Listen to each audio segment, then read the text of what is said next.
questions. Questions orales. The honourable leader. L'honorable chef de l'opposition. Chaque dollar que ce premier ministre dépense coûte cher aux Canadiens. Depuis qu'il a doublé les déficits laissés par Justin Trudeau, l'inflation a accéléré. Aujourd'hui, Statistique Canada a révélé que le taux d'inflation augmente. Et, en fait, 4 des indicateurs sont plus élevés que le cible et les épiceries augmentent 2 fois plus rapidement que le cible. Est-ce que le premier ministre, dans son budget, va renverser ses taxes et déficits inflationnistes pour que les Canadiens peuvent vivre avec une vie abordable? L'honorable ministre des Finances. Monsieur le Président, je suis content de voir que le chef de l'opposition a hâte au 4 novembre, Monsieur le Président. Moi aussi, j'ai hâte. Les Canadiens ont hâte. Pourquoi? Parce que le 4 novembre, on aura des bonnes nouvelles, Monsieur le Président. Des bonnes nouvelles qui vont présenter aux Canadiens un plan ambitieux, Monsieur le Président. La semaine dernière, j'étais à Washington et justement, la directrice générale du Fonds monétaire international citait en exemple l'Allemagne et le Canada, Monsieur le Président, en ayant la capacité fiscale de faire des investissements générationnels. C'est exactement ce qu'on va faire. On va bâtir un Canada ambitieux, un Canada fort, un Canada dans lequel les Canadiens seront très fiers, Monsieur le Président. L'honorable chef de l'opposition. Monsieur le Président, on ne travaille pas pour des banquiers à Washington, on travaille pour des mères monoparentales qui ne peuvent pas payer leurs factures pour l'épicerie. Aujourd'hui, on voit un taux d'inflation galopante en même temps que le gouvernement force les Canadiens à dépenser 70 % plus pour l'Agence du revenu du Canada. Aujourd'hui, la vérificatrice générale a montré que 15 % des appels obtiennent une réponse dans le bon temps. Et si même vous recevez une réponse, 83 % du temps, c'est la mauvaise information. Pourquoi les Canadiens doivent-ils payer autant d'argent pour autant de mauvais services? Bravo! L'honorable ministre des Finances.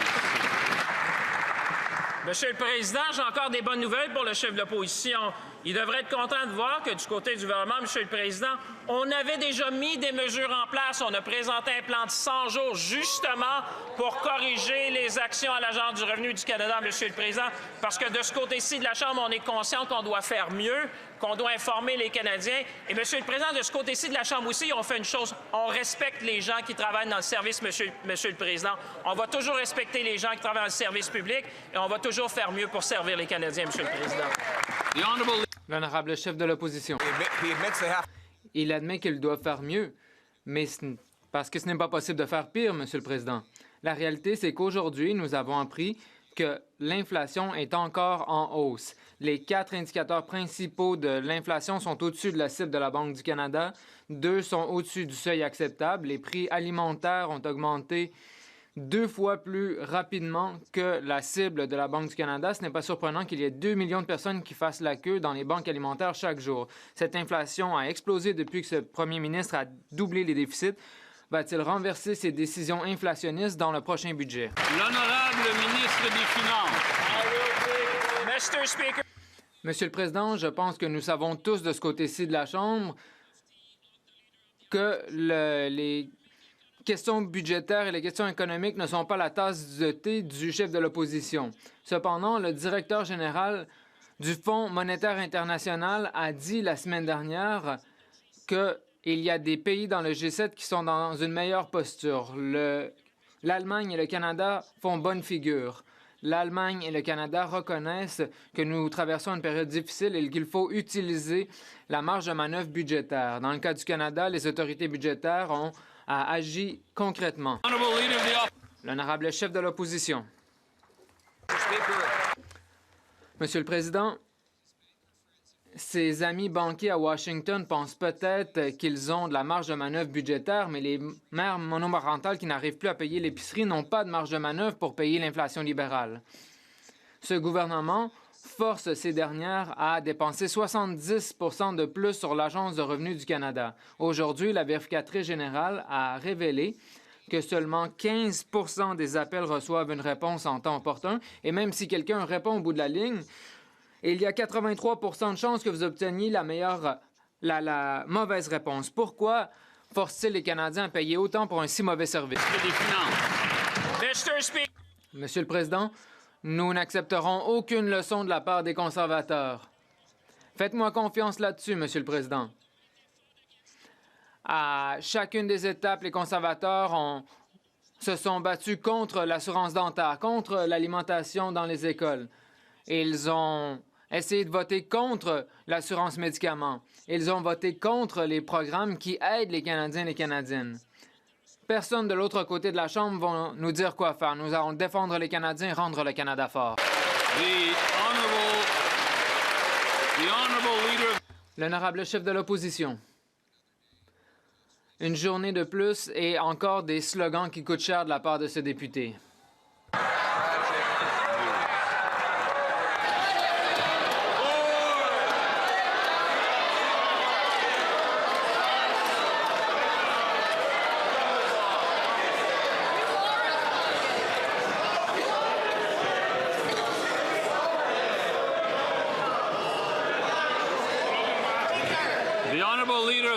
L'honorable chef de l'opposition du début.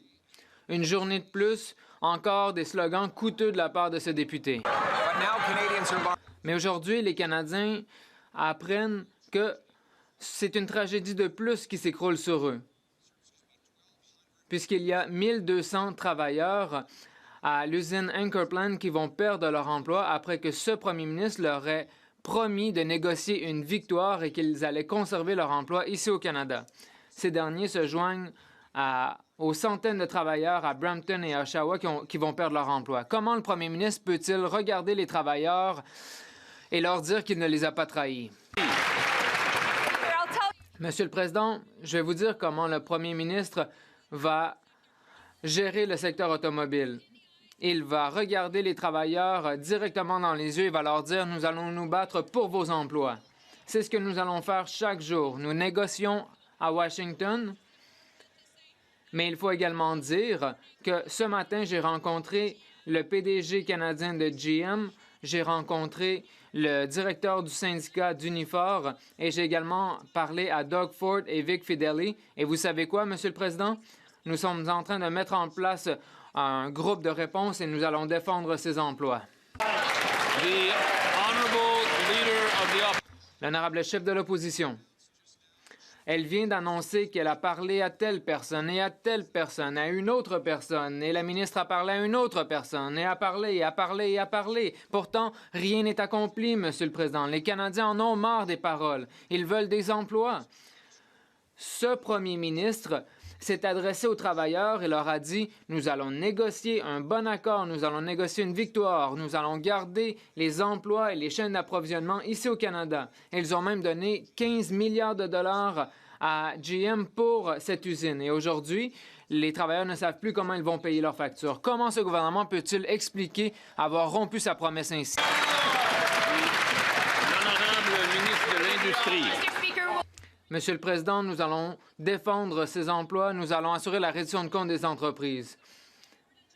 J'aimerais vous parler d'emplois importants. 115 nouveaux emplois à Alcoa, des centaines d'emplois à AstraZeneca, des centaines d'autres en Ontario, KNN Potash, 150 nouveaux emplois. Ce gouvernement est en train de construire une économie canadienne forte. L'honorable député de Belleuil-Chambly. Monsieur le Président, l'Université du Québec à Montréal a eu la sagesse d'interdire la conférence de l'imam Othman bin Farouk. Mais il servira quand même à Brossard. Oui, il va pouvoir, ce prédicateur, propager la haine et l'incitation à la violence en toute légalité au Canada. Pourquoi? Parce qu'il en a le droit. Est-ce que le gouvernement libéral va éliminer l'exception religieuse du Code criminel? L'honorable ministre de l'Identité et de la Culture canadienne. Merci, Monsieur le Président. Je pense que de ce côté-ci de la Chambre, nous partageons les préoccupations du chef du Bloc québécois. Le discours haineux n'a pas sa place au Canada. C'est pourquoi le ministre de la Justice apporte des changements au projet de loi, à travers le projet de loi C5, spécifiquement sur la question de la haine. Nous avons déposé dans le dernier Parlement un projet de loi sur la haine en ligne. Nous allons continuer à travailler pour nous assurer que le discours haineux n'ait aucune place au Canada, Monsieur le Président. L'honorable député de Belleuil-Chambly. Le ministre de la Justice tourne autour du pot, mais n'attaque pas le fond du problème, qui est l'exception religieuse et qui, dans leur loi, demeure en vigueur. La propagation de la haine est criminelle au Canada, sauf sous couvert religieux. Ainsi, l'agression d'une femme capturée en zone de guerre, mettons par exemple par le Hamas le 7 octobre 2023, est un objet dont un homme peut disposer. C'est halal. Est-ce que ce sont les valeurs libérales? L'honorable ministre. Monsieur le Président, je l'ai dit et je le répète, le discours haineux n'a pas sa place au Canada. Le ministre de la Justice a proposé de travailler avec le Bloc québécois dans le cadre de réformes qui sont devant cette Chambre, dans le cadre du projet C9, Monsieur le Président. Nous sommes prêts à travailler avec eux pour améliorer les choses et pour faire en sorte que le discours haineux n'ait pas sa place au pays. L'honorable député de Belleuil-Chambly. Il existe une façon extraordinairement simple de régler le problème et de libérer le gouvernement de la honte dont il se couvre. Nous allons travailler à éliminer l'exception religieuse à même leur projet de loi, et je les mets au défi d'avoir le courage, tout multiculturaliste soit-il, de voter en faveur de notre amendement pour éliminer l'exception religieuse et éliminer la haine et la propagation de la haine et l'incitation à la violence dans nos médias, dans nos rues. L'honorable ministre. Monsieur le Président, le projet de loi C9 est présentement discuté au Comité de la justice. Le Bloc québécois a toute la liberté. Nous l'invitons à le faire des propositions dans le cadre de ce projet de loi-là. Nous allons entendre des experts sur cette question-là. Nous sommes prêts à travailler avec le Bloc et avec tous les partis dans cette Chambre pour faire en sorte, encore une fois, que le discours haineux n'ait pas sa place dans notre pays. L'honorable député de Thornhill. Nous savons tous que le premier ministre ne fait pas ses propres courses, donc peut-être que quelqu'un peut lui dire ce qui se passe avec le prix des aliments. L'inflation alimentaire a maintenant atteint son plus haut niveau depuis 2023. Les fruits et les légumes, la viande, même les bonbons d'Halloween, tout devient plus cher et les prix augmentent plus rapidement et non pas plus lentement. Le coût de la vie grimpe en flèche parce que le coût du gouvernement grimpe en flèche. Le premier ministre dépense plus que Justin Trudeau lui-même, ce qui signifie des impôts plus élevés et une inflation plus forte pour tous ceux qui vivent dans le monde réel. Le premier ministre se rend-il compte que ces dépenses hors de contrôle ont des conséquences bien réelles pour les Canadiens et les Canadiennes? L'honorable ministre du Travail et de la Famille. Monsieur le Président, en maintes et maintes reprises, nous voyons les conservateurs voter contre les politiques qui aident les Canadiens et les Canadiennes, mais aussi celles que demandent les Canadiens et les Canadiennes, comme le programme alimentaire dans les écoles, que plusieurs familles ont cité en exemple. Dans ma propre circonscription, j'ai entendu un partenaire alimentaire qui travaille avec les écoles pour envoyer des aliments frais dans les écoles, pour également aider les enfants à apprendre à préparer ces aliments. Ce sont de genres de politiques qui aident les familles, mais les conservateurs votent contre. L'honorable député de Thornhill. Monsieur le Président, c'est cette ministre libérale qui est en chambre depuis 10 ans pendant que les gens sont de plus en plus nombreux à faire la file dans les banques alimentaires. Le déficit excessif a doublé. Et ceux qui ont provoqué cette crise pensent que la solution, c'est simplement de dépenser davantage d'argent des autres. Ce n'est pas seulement les déficits qui entraînent les problèmes, c'est également toutes les taxes cachées mises en place par les libéraux. La taxe sur l'essence, la taxe sur les carburants, la taxe sur les emballages alimentaires. Les prix alimentaires sont en hausse, les frigos sont vides. Pourquoi les libéraux n'éliminent-ils pas ces taxes? L'honorable ministre de la Famille et du Travail. Monsieur le Président, encore une fois, nous voyons cette députée et son parti faire semblant qu'il y a une taxe sur les aliments, mais les Canadiens sont plus intelligents. Ils savent que lorsqu'ils vont faire l'épicerie, les aliments ne sont pas touchés par une taxe. Donc, de ce côté-ci de la Chambre, nous préférons offrir des solutions, que ce soit pour les familles, pour les aînés ou pour les travailleurs. Nous sommes là pour les Canadiens, autant dans les bons moments que dans les moments plus difficiles. J'espère que cette préoccupation des conservateurs va se manifester également lorsque viendra temps de voter sur le budget. L'honorable député de New-Tecumseh-Gwillimbury. Monsieur le Président, les préposés à l'accueil des supermarchés ne disent plus bonjour, ils s'excusent pour les prix élevés. Mais ce sont ces libéraux qui devraient s'excuser pour leur déficit inflationniste qui ont fait grimper le prix des aliments. Les données sur l'inflation publiées aujourd'hui confirment que les prix des aliments ont grimpé encore une fois. Elles ont augmenté de 4 rendant les produits alimentaires courants encore plus inabordables pour les familles. Donc, nous avons besoin d'un chiffre, Monsieur le Président. De combien les prix des aliments doivent-ils encore augmenter avant que les libéraux admettent qu'ils ont laissé tomber les Canadiens avec leur politique? L'honorable ministre responsable du Commerce Canada-États-Unis. Monsieur le Président, mon collègue fait référence à des excuses. Peut-être qu'il aimerait lui aussi suggérer à son chef, le chef de l'opposition, de présenter ses excuses à ceux et celles qui servent au sein de la GRC parce qu'il a attaqué le travail qu'ils et elles font au quotidien. Il devrait avoir honte de lui. Il refuse de défendre les policiers et les attaques de façon injustifiée. Il devrait présenter ses excuses à la GRC. Ce serait de bonnes excuses à présenter. L'honorable député de New Tecumseh, Gwillimbury. Monsieur le Président, les libéraux sont tellement concentrés sur leur propre discours qu'ils n'entendent pas l'estomac des millions de Canadiens qui ont faim.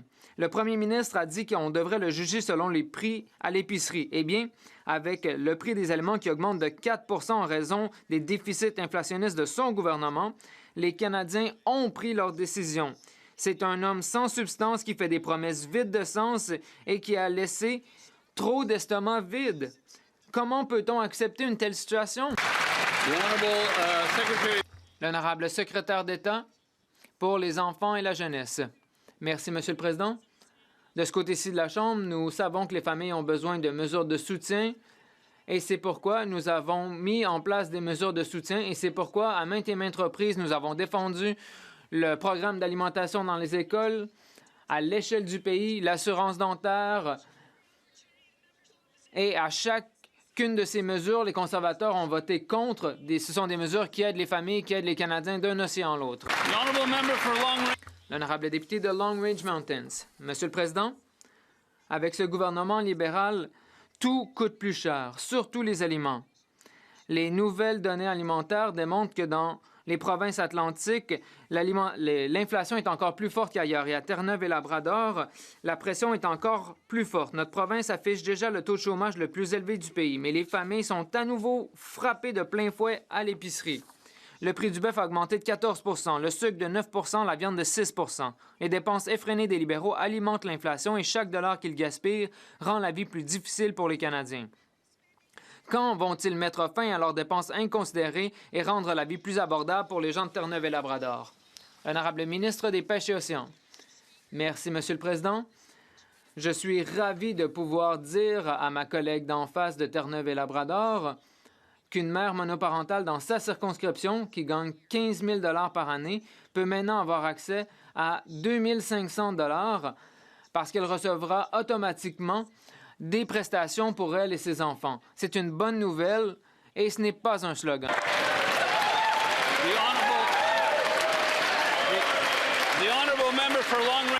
L'honorable député de Long Ridge Mountains. Monsieur le Président, ils se vantent, mais les Canadiens sont de plus en plus nombreux à Terre-Neuve et Labrador à faire la file dans une banque alimentaire. Ils ont voté contre notre motion visant à réduire l'inflation alimentaire. Ce sont les taxes cachées libérales qui augmentent le prix des aliments. Le prix des aliments a augmenté 48 % plus rapidement au Canada qu'aux États-Unis. Cette année seulement, les banques alimentaires s'attendent à recevoir 4 millions de visites. Quand le premier ministre mettra-t-il fin à sa folie inflationniste et rendra-t-il enfin la vie plus abordable pour les Canadiens? L'honorable ministre des Pêches et Océans. Merci, Monsieur le Président. J'aimerais encore rappeler à ma collègue des avantages que présente le programme alimentaire dans les écoles. J'ai parlé à des mères qui me disent être reconnaissantes que leurs enfants ont maintenant accès à des repas à l'école et que tous les enfants à l'école peuvent s'attendre à un bon repas en arrivant le matin. J'aimerais également rappeler à ma collègue l'importance du programme sur les aliments, sur les garderies, sur l'assurance dentaire. Ce sont des questions qui touchent vraiment le coût de la vie. Ce ne sont pas que des slogans. Merci, Monsieur le Président. L'inflation continue d'être hors de contrôle sous le gouvernement libéral. Le gouvernement dépense plus, c'est les Canadiens et Canadiennes qui en paient le prix. Aujourd'hui, Statistique Canada a annoncé que le prix à la consommation a progressé de 2,4 % au cours de la dernière année et c'est encore pire au Québec. Il a augmenté de 3,3 %. En plus, le prix de l'essence a augmenté de 2,7 % au Québec. Le déficit des libéraux coûte cher aux Canadiens et Canadiennes. Il coûte encore plus cher aux Québécois et aux Québécoises. Est-ce que le premier ministre s'engage dans son prochain budget, contrôler les dépenses, contrôler le déficit, stopper l'inflation? L'honorable leader du gouvernement à la Chambre. Monsieur le Président, notre ami en face, puisqu'il nous arrive d'une Assemblée nationale à Québec où des décisions doivent être prises, le sait pertinemment. Nous avons fait le choix d'appuyer les familles, d'appuyer les services de garde, d'appuyer les garderies, d'appuyer les soins dentaires, d'appuyer l'assurance médicaments, d'appuyer nos aînés, d'appuyer nos jeunes. C'est le choix que je pense qu'il aura fait, lui, à l'Assemblée nationale. Pourquoi il se lève maintenant puis nous critique? Il va voter contre et qu'il s'assume, Monsieur le Président. L'honorable député de la Pointe-de-l'Île. Monsieur le Président, imaginez être déconnecté des Québécois à ce point-là. Jeudi, le fédéral annonce 52 millions pour le système de santé du Québec. Mais pas pour soigner les malades, 52 millions pour angliciser nos hôpitaux. Ce qui manque dans nos hôpitaux, c'est de l'argent pour soigner notre monde, pas de l'argent pour angliciser le Québec. L'anglais se porte très bien au Québec, y compris dans les hôpitaux. Quand est-ce que ce gouvernement-là va cesser sa croisade pour angliciser le Québec? L'honorable ministre de l'Identité et de la Culture canadienne. Avec tout le respect que je dois à mon collègue de l'autre côté, il sait très bien que notre gouvernement est celui qui en a fait le plus pour les langues officielles dans l'histoire du pays, avec la réforme de la loi sur les langues officielles, Monsieur le Président, des investissements de 2 milliards de dollars dans les langues officielles. Pour la première fois dans l'histoire du pays, nous allons atteindre nos cibles d'immigration francophone hors Québec. Non seulement ça, mais on va les doubler, Monsieur le Président, puis on va les tripler d'ici la fin de la décennie. Nous sommes le premier gouvernement à avoir fait ça. Des investissements comme ça, on en fait aussi pour les communautés francophones hors Québec, Monsieur le Président. Ce qu'il affirme est absolument faux. Honorable député de la Pointe-de-l'Île. L'anglais est loin d'être menacé au Québec. C'est inacceptable de gaspiller 52 millions de notre argent pour angliciser nos hôpitaux au lieu de soigner les gens. Évidemment, le gouvernement du Québec a dénoncé. Je le cite. Une fois de plus, le fédéral s'ingère dans les champs de compétences du Québec. Il devrait plutôt transférer les sommes sans condition au Québec et laisser le gouvernement responsable de la santé décider de comment les utiliser. Monsieur le Président, pourquoi ne pas transférer l'argent pour qu'on le mette à la bonne place, c'est-à-dire soigner-les? L'honorable leader du gouvernement à la Chambre. Monsieur le Président, je suis étonné et je pense la plupart des Québécois aussi. Ce gouvernement investit dans des services essentiels aux gens des minorités linguistiques à travers le pays. L'exemple, l'hôpital Georges Dumont à Moncton, des centres de santé dans les prairies. Nous investissons bien entendu dans les soins de santé au Québec. Et est-ce que le député est en train de suggérer qu'on doit priver les anglophones du Québec de soins essentiels dans la langue de leur choix? C'est ce qu'il est en train de faire. Honte à lui, Monsieur le Président, nous allons nous tenir...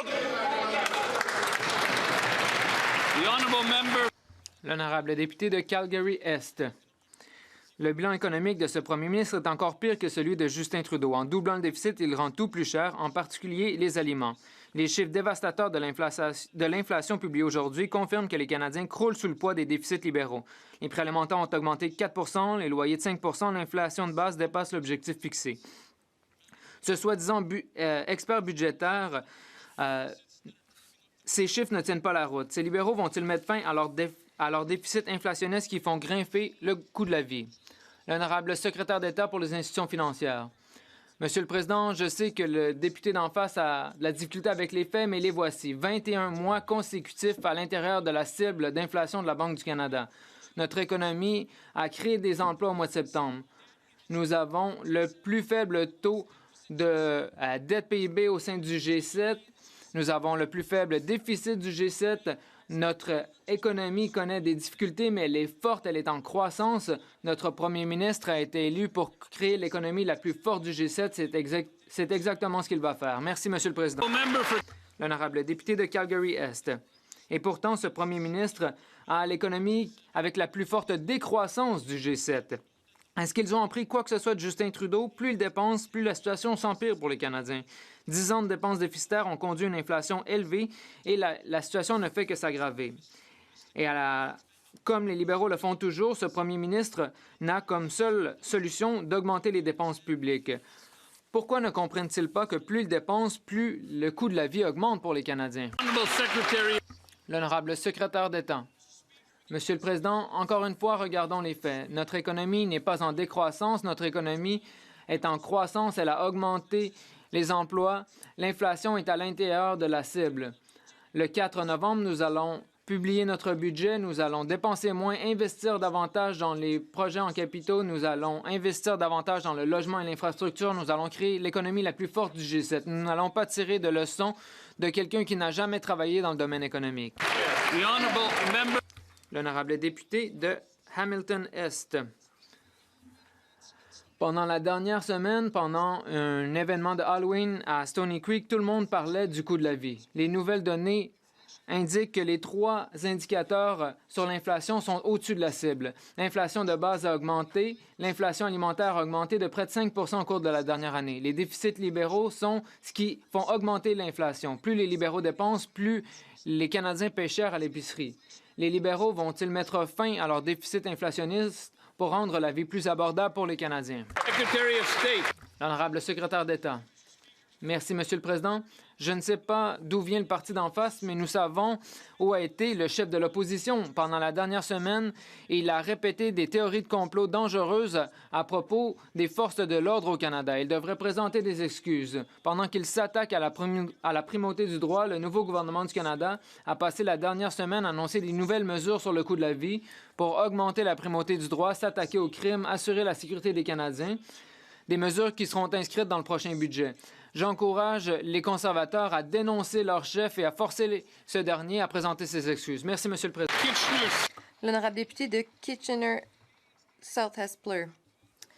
Ce qui importe aux Canadiens, c'est le coût de la vie. Et plus ces libéraux dépensent, plus cela coûte cher aux Canadiens à l'épicerie. Les nouvelles données sur l'inflation l'ont confirmé aujourd'hui. L'inflation est au-dessus de la cible. Les loyers ont augmenté, l'épicerie a augmenté et après 10 ans de déficit, le coût de la vie dans ce pays est trop élevé. Les libéraux vont-ils reprendre le contrôle de leur déficit pour rendre la vie plus abordable pour les Canadiens? L'honorable ministre du Tourisme. Les Canadiens ont confiance envers ce gouvernement qui les appuie. Pourquoi? Parce que nous avons rendu la vie plus abordable et nous avons réduit les impôts pour 22 millions de Canadiens. Cela a permis aux Canadiens d'avoir plus d'argent dans leur poche. Et en parlant de nourriture, bonne nouvelle, notre gouvernement a rendu permanent le programme d'alimentation dans les écoles. Cela permettra aux Canadiens d'économiser 800 $ en faisant en sorte que leurs enfants soient nourris à l'école. Et les Canadiens à faible revenu recevront des prestations par l'entremise de l'ARC. Donc, c'est une vraie réussite. Merci.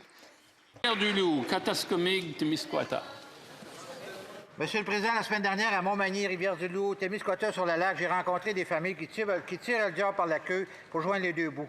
Dans un pays comme le nôtre, ça ne devrait pas être le cas. Pourtant, le Québec voit l'inflation grimper à 3,3 % à cause de ce gouvernement libéral inflationniste. Résultat, les prix de l'essence n'ont pas de bon sens. Les loyers ont augmenté de 10 % dans la dernière année. Les coûts de l'épicerie ont explosé. Ça flambe de partout et les familles n'arrivent plus. Est-ce que les libéraux vont enfin reprendre le contrôle de leur déficit inflationniste et rendre la vie des Canadiens québécois plus abordable? Madame le ministre de la Transformation du gouvernement. Merci, Monsieur le Président. La réponse courte est oui, mais venant d'un député qui a voté tour à tour contre toutes les mesures de soutien qu'on a mis de l'avant au cours des dernières années, il y a peu de crédibilité. Mais si on veut parler de crédibilité, Monsieur le Président, on sait qu'il y a encore des conservateurs raisonnables au pays qui trouvent inadmissibles les attaques vicieuses du chef de l'opposition contre l'État de droit, contre la GRC. On le sait parce qu'on les lit dans les journaux, comme Alain Reyes, leur ancien collègue. On les entend à la radio et à la télé, on les lit sur les réseaux sociaux. Mais ici, pour dénoncer l'inadmissible chef d'opposition, c'est silence radio. Qui ne dit mot consent, Monsieur le Président? Est-ce qu'il y en a un qui va se lever pour dénoncer l'inacceptable? Merci, Monsieur le Président. L'honorable député de Markham-Stouffville.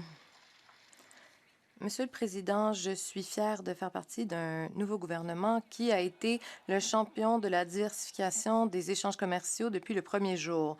Nous avons éliminé les obstacles au commerce intérieur et nous avons signé de nouvelles ententes commerciales avec l'Équateur et l'Indonésie. Nous avançons à une vitesse et une intensité auxquelles les Canadiens s'attendent. Le ministre de Commerce international peut-il mettre à jour cette Chambre sur les derniers gestes du gouvernement visant à étendre et faire croître notre relation commerciale avec le Royaume-Uni et ce que cela signifie pour les Canadiens? L'honorable ministre du Commerce international. Bonne nouvelle, Monsieur le Président. Aujourd'hui, nous déposons un projet de loi pour élargir les partenaires commerciaux du PTPGP en accueillant le Royaume-Uni. C'est un pas dans la bonne direction pour le commerce canadien. Le Royaume-Uni est le troisième partenaire commercial en importance du Canada. Il représente 28 milliards de dollars d'exportation l'année dernière seulement. Et c'est un pas dans la bonne direction pour la diversification de nos échanges commerciaux. L'honorable député de Oxford. Après que le premier ministre ait échoué à obtenir une victoire avec Trump, notre secteur de l'automobile a pris un autre coup. Nous avons reçu des nouvelles dévastatrices ce matin. 1200 travailleurs hautement qualifiés à l'usine Ingersoll ont été mis à pied par GM et de manière indéfinitive. Cela s'ajoute aux 2200 emplois perdus à Oshawa et 3000 annoncés à Brampton. Ce premier ministre a trahi les travailleurs du secteur automobile. Le premier ministre va-t-il avouer qu'il a perdu le contrôle du volant et qu'il est en train de nous conduire en bas d'une falaise? L'honorable ministre de l'Industrie, je sais que mon collègue vient de la région et il me tarde de travailler avec lui pour trouver des solutions. Nous allons défendre ces emplois, non seulement cela, mais nous étions au téléphone avec l'entreprise ce matin même pour trouver des solutions. Nous avons parlé avec le PDG de GM, avec les représentants d'Unifor et avec Doug Ford. Notre objectif est de ramener un nouveau modèle d'auto à Ingersoll et nous sommes là-dessus. Merci. L'honorable député d'Oxford. J'ai travaillé au travers du secteur automobile qui perd leurs emplois en raison des politiques désastreuses des libéraux. Un travailleur du secteur à Ingersoll m'a appelé ce matin et il m'a dit qu'il ne savait pas comment il allait payer son hypothèque. Il ne sait pas non plus comment il va nourrir sa famille. Donc, il y a un réel sentiment d'anxiété dans nos collectivités. Les libéraux ont gaspillé des milliards de dollars sur les véhicules électriques et ce sont les travailleurs du secteur automobile qui en font les frais aujourd'hui. Les libéraux vont-ils finalement cesser de trahir les travailleurs canadiens? L'honorable ministre de l'Industrie. Monsieur le Président, mon collègue a raison lorsqu'il dit qu'un sentiment d'anxiété existe chez les travailleurs de ce secteur. Je suis d'accord car j'ai parlé à ces travailleurs et je le sens aussi. Notre objectif est de ramener des emplois à Ingersoll. Nous allons travailler avec l'entreprise, travailler avec le gouvernement de l'Ontario et travailler avec les syndicats. Pendant ce temps, nous allons continuer à collaborer avec les États-Unis car en bout de ligne, nous savons que toute cette situation est causée par les tarifs douaniers injustifiés imposés par le président américain sur le secteur automobile. L'honorable député de Regina-Capelle. Monsieur le Président, ces nouvelles provenant de GM aujourd'hui est un autre coup dur à encaisser pour les travailleurs du secteur automobile. Cette nouvelle arrive à peine une semaine après que Stellantis ait annoncé 3000 mises à pied alors qu'ils ont décidé de délocaliser leur production du Canada aux États-Unis. Le premier ministre avait promis pendant l'élection que des pertes d'emplois dans le secteur automobile ne deviendraient pas une réalité. Bien, c'est une réalité aujourd'hui. Les libéraux ont-ils inclus des garanties d'emploi dans leur entente de 15 milliards de dollars avec Stellantis? Si c'est le cas, ils pourraient invoquer cette disposition. Donc, ont-ils inclus une telle disposition dans le contrat signé avec Stellantis?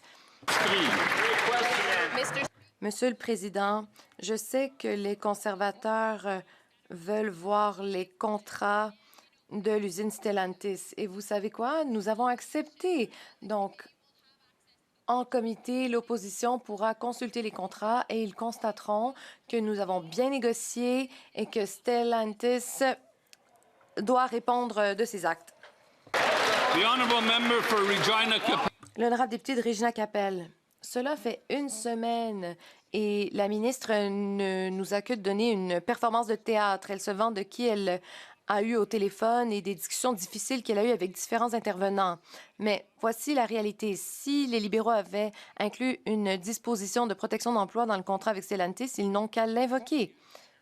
Donc, j'ai vraiment un mauvais pressentiment. Je commence à m'inquiéter qu'ils ont signé une entente de 15 milliards de dollars avec Stellantis sans inclure une garantie pour protéger ses emplois canadiens. Donc, la ministre peut-elle dire aux Canadiens de manière explicite et claire si oui ou non ils ont inclus une telle disposition dans le contrat de Stellantis lorsqu'ils leur ont remis 15 milliards de dollars? Monsieur le Président, je sais que mon collègue essaie de faire peur aux Canadiens, mais j'aimerais lui rappeler que nous avons investi dans cette entreprise et cet investissement était lié à la production de batteries pour les véhicules électriques.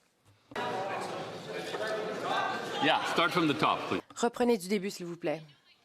Je sais que mon collègue essaie de faire peur aux Canadiens en ce moment, mais ce qui est important de retenir, c'est que tout appui financier du gouvernement était lié à la production de batteries. Et donc, nous allons investir lorsque la production aura commencé. Ce n'est pas le cas au moment où on se parle. Cela étant dit, ce que nous allons faire, Monsieur le Président, c'est d'exiger une reddition de compte de la part de Stellantis, car les emplois sont importants à l'usine de Brampton et nous allons continuer de défendre ces emplois. L'honorable député de Calgary-McKnight. Monsieur le Président, lors de la dernière élection, le premier ministre a promis aux Canadiens qu'il allait obtenir une entente commerciale avec les États-Unis.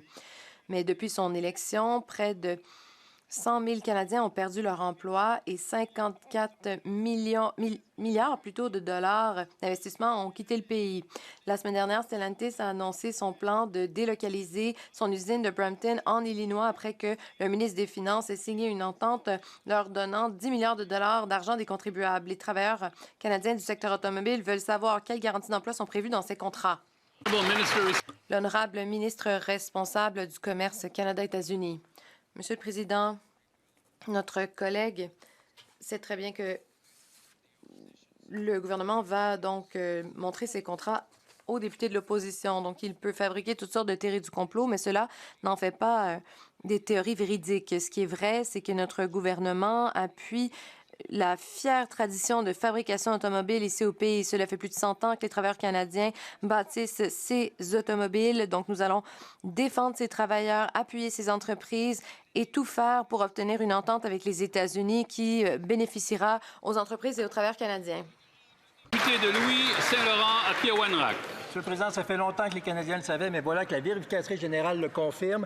L'Agence du revenu du Canada libéral est absolument incontrôlée et incontrôlable. Ce qui se passe actuellement, Monsieur le Président, en juin dernier, à peine 5 % des appels ont pu être traités dans le temps prévu. Mais pire que ça, quand on avait la ligne, 4 appels sur 5, 4 informations sur 5 n'étaient pas bonnes. Monsieur le Président, ma question s'adresse au ministre du Revenu, qui est un homme honorable. Est-il conscient que cette situation-là, ça touche directement les plus vulnérables d'entre nous, les gens à faible revenu, les aînés et ceux qui n'ont pas les moyens de se payer un comptable? Honorable ministre des Finances. Président, j'ai énormément de respect pour mon collègue et il le sait. Mais, Monsieur le Président, il devrait se réjouir parce qu'on a déjà agi avant, Monsieur le Président. On n'a pas attendu un rapport de la vérificatrice générale. J'ai demandé, il y a plusieurs semaines, un plan de 100 jours pour améliorer le service, Monsieur le Président, justement parce qu'on veut offrir des bons services aux Canadiens. Et en plus, et ça, je suis sûr qu'il va l'annoncer dans son comté, on a même présenté ou on présentera dans le budget de 2025 une façon d'obtenir des bénéfices automatiquement, Monsieur le Président. C'est un avantage notoire pour les gens qui ont besoin de le plus et ça va aider pour l'abordabilité au pays. Monsieur le Président, je le vois se réjouir. L'honorable député de Louis Saint-Laurent à Kiawanrak. Ah oui, Monsieur le Président, je comprends que le ministre est content de ses 100 jours, mais j'aimerais lui rappeler qu'il y a 2 ans à peine, il avait fait exactement la même situation. Il avait dit aux gens, « Je vais rencontrer tous les dirigeants des supermarchés, vous allez voir, le prix de l'alimentation va baisser. » Depuis 2 ans, ça ne fait que monter. C'est ça, la réalité. Mais je reviens, Monsieur le Président, à l'Agence du revenu du Canada. La vérificatrice a écrit jeudi, « L'Agence accorde plus d'importance au respect de l'horaire des quarts de travail et des pauses qu'à l'exactitude des renseignements. Wow. » Il est-tu fier de ça, le ministre? Oh! L'honorable ministre des Finances. Monsieur le Président, je sais pas qui regarde la période des questions aujourd'hui, mais je suis pas sûr que les gens de son côté seraient fiers de le voir s'attaquer aux gens qui travaillent à l'Agence de revenus du Canada, Monsieur le Président. Ces fonctionnaires-là font un travail exemplaire. Ce qu'ils ont besoin, Monsieur le Président, c'est qu'on améliore les processus, qu'on améliore la technologie. Tout le monde veut offrir un bon service aux Canadiens. Et je sais que dans son cœur, Monsieur le Président, il sait que les agents de l'Agence du revenu travaillent fort pour servir les Canadiens. On va leur donner les moyens de servir les Canadiens, Monsieur le Président. L'honorable député de Calgary-Midnapore.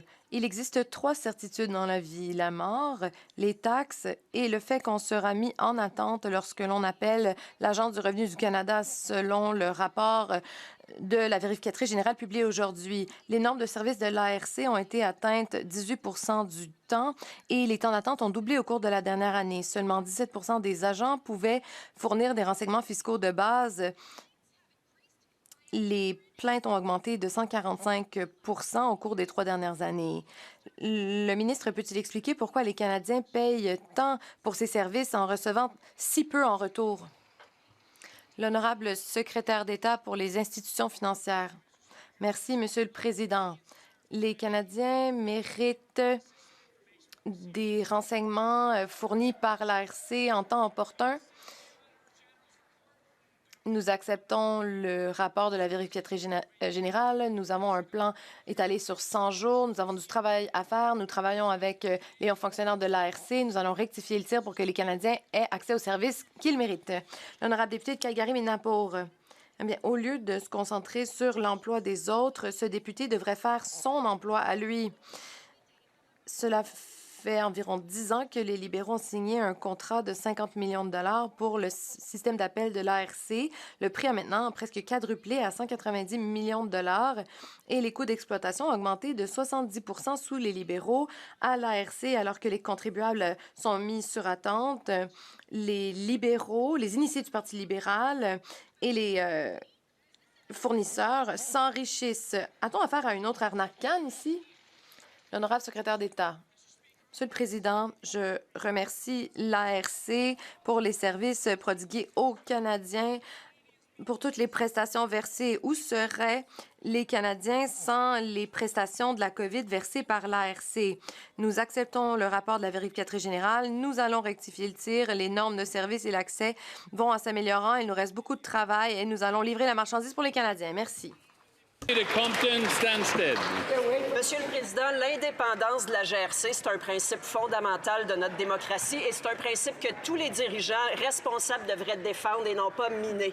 La semaine dernière, le chef du Parti conservateur a choisi d'attaquer la GRC, l'accusant d'avoir étouffé des scandales, mené des manigances politiques, des propos qui sont irresponsables et qui jettent un doute sur une institution qui est chargée de protéger les Canadiens. Est-ce que le ministre de la Sécurité publique peut réaffirmer l'indépendance de la GRC et rappeler l'importance de la confiance du public dans nos institutions? L'honorable ministre de la Sécurité du public. À ma collègue, la rhétorique dangereuse du chef conservateur est irresponsable. The words of the leader of the opposition in relation. Les paroles du chef de l'opposition au sujet de la GRC sont tout à fait inacceptables. La GRC est une entité indépendante qui applique la règle de droit au Canada et qui veille à la sécurité et la sûreté des Canadiens. Au jour le jour, les agents de la GRC sur le terrain travaillent fort pour assurer la sécurité de dans ce pays et j'exige que le chef de l'opposition retire ses paroles et présente ses excuses à la GRC. L'honorable député de Vaughan Woodbridge.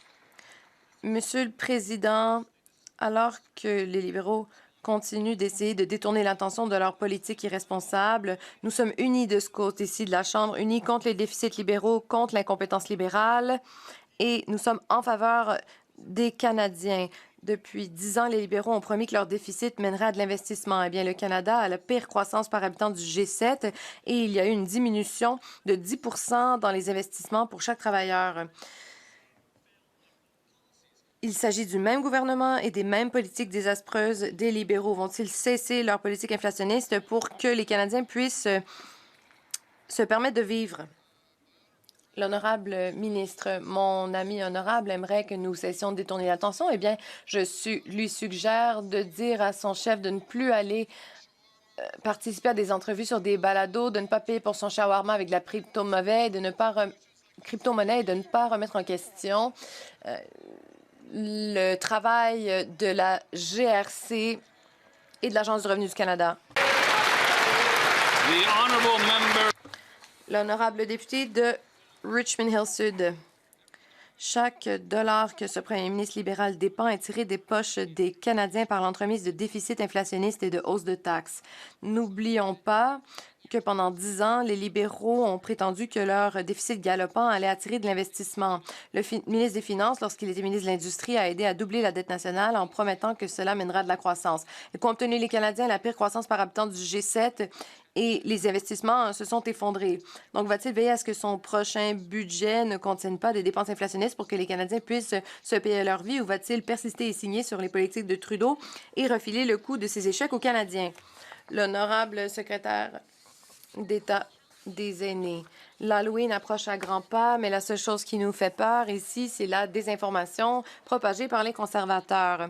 Nous avons réduit la bureaucratie, nous avons bâti des logements plus rapidement et nous avons créé un régime de soins dentaires auquel ont adhéré des milliers d'aînés. Nous bâtissons une économie qui profite à tous, alors que les conservateurs ont augmenté l'âge de la retraite. Je ne peux pas penser à quelque chose de plus épeurant que cela. Et alors qu'ils votent contre les soutiens offerts aux aînés, nous les aidons et nous protégeons non seulement leur dignité, mais leur paix d'esprit. Monsieur le Président, 10 ans que ce gouvernement libéral prend les Canadiens pour des valises. Ils ont le record du plus gros déficit annuel. Ils ont le record d'avoir doublé le déficit accumulé de tous les gouvernements depuis 50 ans. L'impact direct dans le portefeuille des Canadiens, savez-vous c'est quoi? Ça coûte plus cher. Il faudrait qu'ils arrêtent de dire qu'ils mettent plus d'argent dans les poches des citoyens. Est-ce que le premier ministre va tenir sa promesse que le déficit ne dépassera pas les 42 milliards, ce qui donnera un peu d'oxygène aux Canadiens? La réponse est simple, oui ou non. L'honorable leader du gouvernement à la Chambre. Le problème avec les conservateurs, c'est qu'ils parlent de déficit inflationniste. Or, ils n'identifient jamais quelle serait une dépense inflationniste. Est-ce les soins dentaires? Est-ce l'aide pour nos industries et nos travailleurs? Est-ce que c'est les soins dentaires ou est-ce que c'est l'assurance médicaments? Est-ce qu'ils pourraient, s'il vous plaît, Monsieur le Président, nous identifier qu'est-ce qui constituerait, dans leurs yeux, une dépense inflationniste?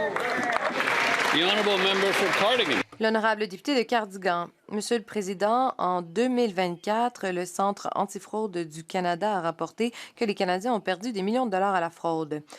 Il n'y a pas une personne en chambre qui ne connaît pas un aîné, un nouvel arrivant ou une autre personne vulnérable qui n'ait pas été touchée par l'exploitation financière et les arnaques. Hier, notre gouvernement a annoncé qu'il va sévir contre ce fléau. Donc, le ministre des Finances peut-il donner à cette Chambre une mise à jour expliquant comment notre gouvernement aide les Canadiens à combattre la fraude, l'exploitation financière et les arnaques?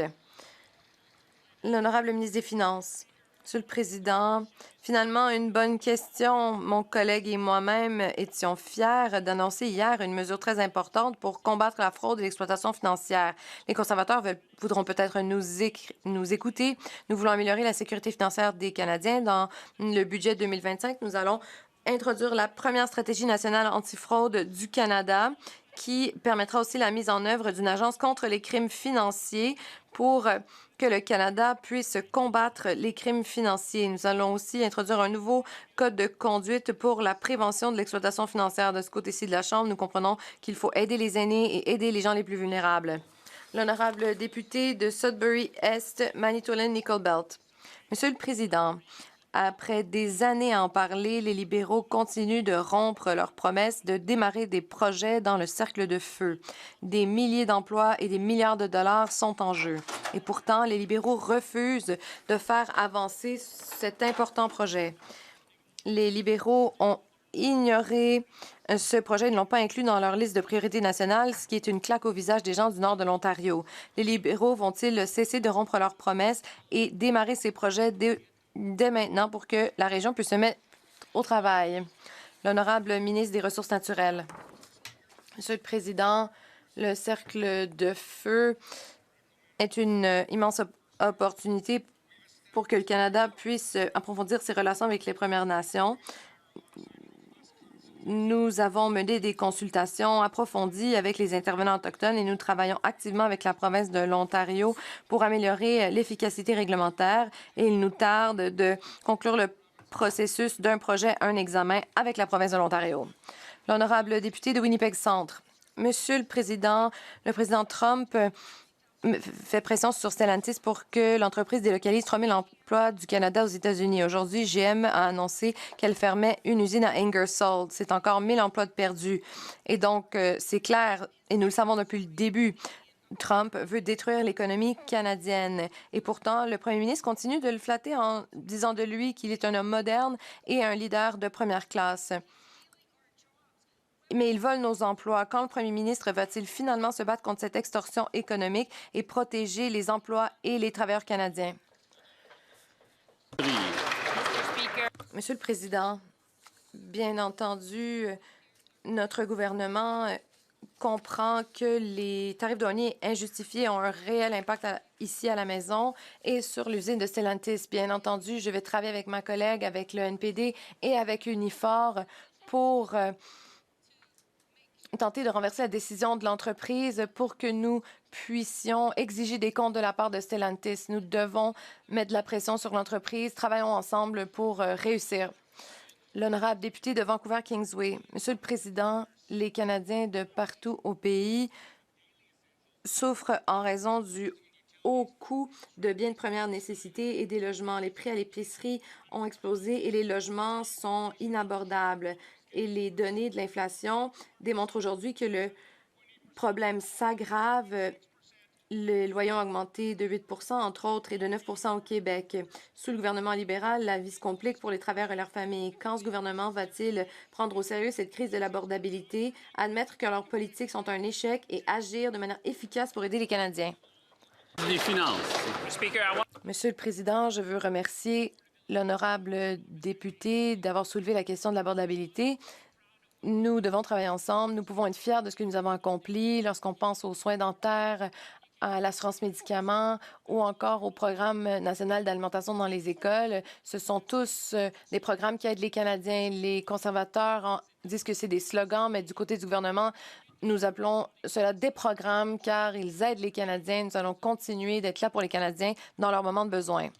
Ça met fin à la période des questions pour aujourd'hui. On va prendre une petite pause là, pour permettre aux collègues de quitter tranquillement et en silence.